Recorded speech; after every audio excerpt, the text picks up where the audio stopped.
Planning for India's Urbanization is a book being launched today by the CEPT University Press.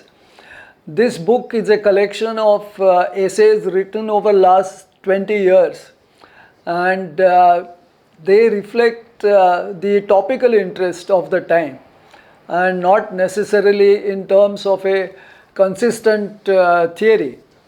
Uh, the essays have been divided into four parts. The first one is related to emerging concerns of urbanization, particularly after the economic liberalization, and how planning should respond to that. Because planning has always been related to more of prescription in terms of how cities should be, not considering the market and its influence on the city development.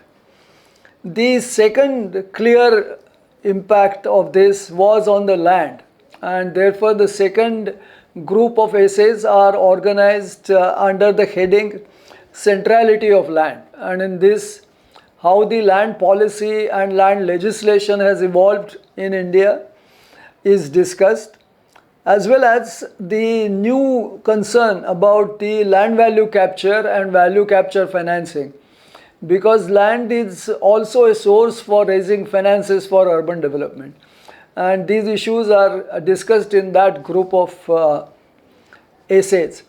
The third group is about the housing conundrum, because though housing is discussed very often and continues to be a problem, and many people tend to suggest some golden bullet solution for the housing issues, but that is not the case. Housing problem continue to be there despite attempting to adopt many measures to solve the housing problems.